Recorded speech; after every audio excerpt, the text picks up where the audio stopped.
Good day everyone, this is CE Sauce and this is our problem, which is the rigid bar AB. So the rigid bar AB, rigid bar to, attached to aluminum and steel rods, is horizontal before the load P is applied. So may load P tayo, which is the 50 kilonewton. So ito yung load P natin. Then sabi sa problem is hanapin natin yung vertical displacement at point C. So hanapin natin yung kapag in-apply itong 50 kilonewtons dito, is hanapin natin kung gaano siya kahaba bababa from its original position kasi displacement siya. So, caused by the load P equals 50 kilonewtons. So, neglect all weight. So, wala tayong weight na i-consider dito. So, ang gagawin natin is start muna tayo by finding our PA or PA and PB. So, ang tinutukoy ko ditong PA and PB is this point A since attach yung rigid bar AB sa aluminum and steel rods, meron dito magkakaroon na applied load which is dito is magiging PA, then ito yung magiging PB.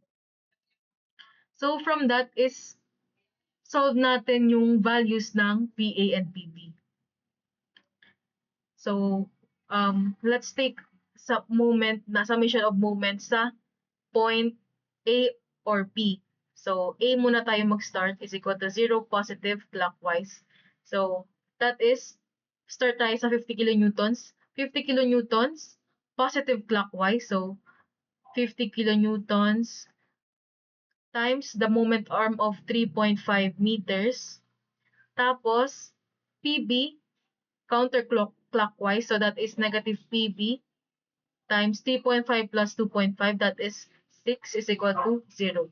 So therefore, PB is 50 times 3.5 divided by 6.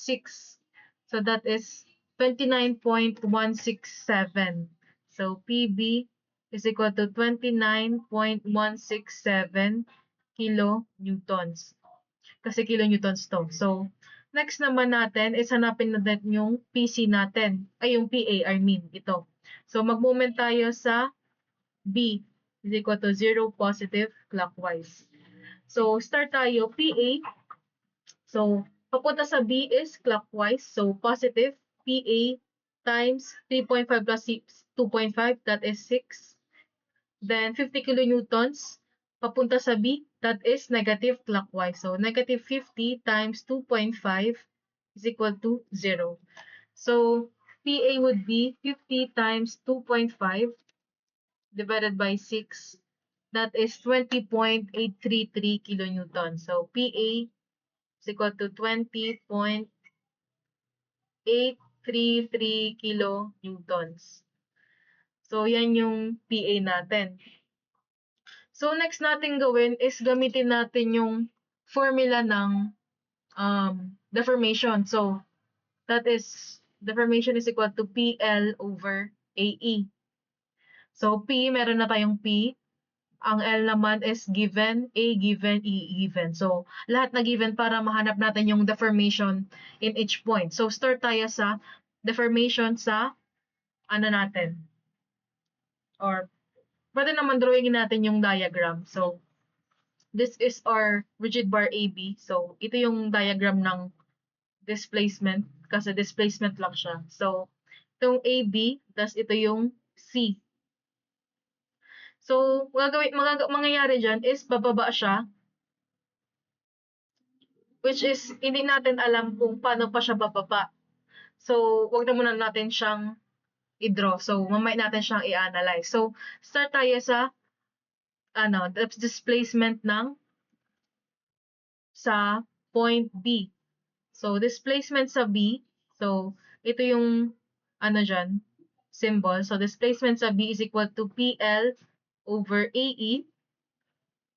B is equal to PB natin is 29.167 kilonewtons. So, naka-kilonewtons siya. So, ibig sabihin, multiply natin by 1,000 para maging newtons. Then, L natin sa B, that is ito.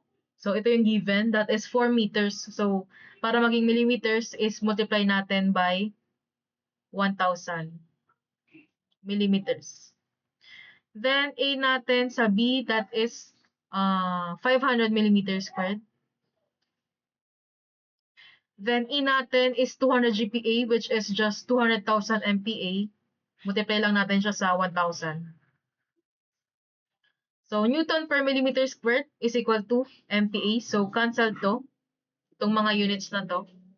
So, we're left with millimeter as our unit. So, input natin siya sa calculator. That would be 1.167 millimeters. So, yan yung magiging displacement natin sa B. So, next naman tayo, sa point A naman tayo. So, displacement sa point A, so that is PL over AE. So, start tayo. PA natin is 20.833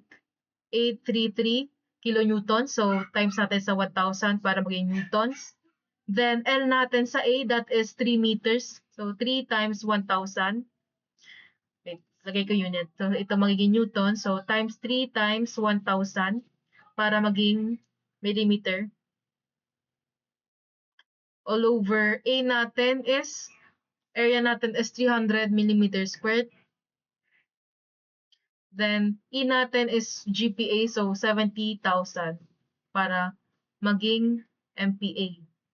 So, Newton millimeter squared is MPa. MPa over MPa, that is cancel. So, input natin siya sa calculator natin. That would be 2.976 millimeters. So, yan yung magiging displacement sa A. So, ibig sabihin, mas mahaba yung displacement sa A compared sa B.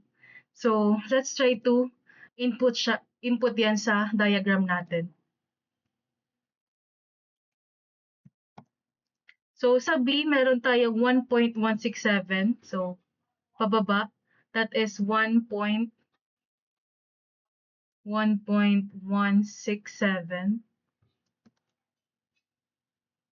millimeters. Then sa A, magkakaroon tayo ng 2.976.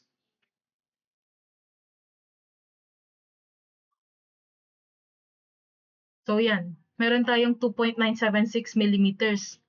Then, connect natin to. So, ito naman yung magiging displacement ng C. Kung papansin natin is hindi siya triangle. So, let's create a triangle dito by hatiin natin tong tong figure na to into a rectangle and a triangle. So, drawing natin tong triangle na to para mas makita.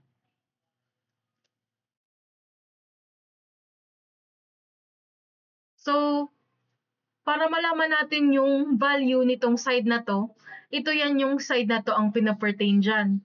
So, that is 2.976 minus yung 1.167. So, 2.976 minus 1.167.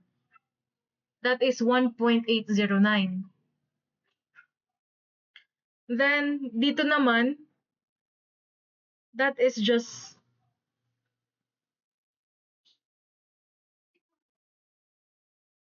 then dito naman is unknown pa siya. So, ito yung sa C. So, lagay na natin siya as X. Then, ito is measurement ng AC. So, that is 3.5 meters.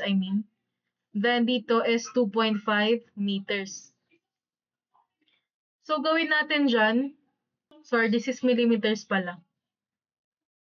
So, gawin natin dyan is mag-similar triangles tayo. So, start tayo sa larger triangle. So, that is 1.809 all over this, which is 3.5 plus 2.5, that is 6, is equal to the smaller triangle, which is this one. So, yan. Yan yung smaller triangle natin. That is x over 2.5. So, malalaman natin yung value ng x natin. So, x would be equal to 0.753. 0.754 millimeters. So, nahanap na natin yung value ng x natin dito. Tapos, add natin siya dito sa remaining value na hindi pa natin na-compute. So, para kunin natin yan is, ang gawin natin is i-add natin siya. Since ito, di ba, may tigkat tayong section, which is this yellow dotted line, yellow broken line, which is, yan, dito. So, ito yung x natin. Then, alam natin na itong measurement na to is equal lang naman sa measurement ng AB. So, therefore, ang displacement sa C natin is the measurement ng displacement sa AB plus our x. So, that is 1.167 plus our x, which is 0.754. So, that is 1.921 millimeters. So, nakuha na natin yung vertical displacement sa point C.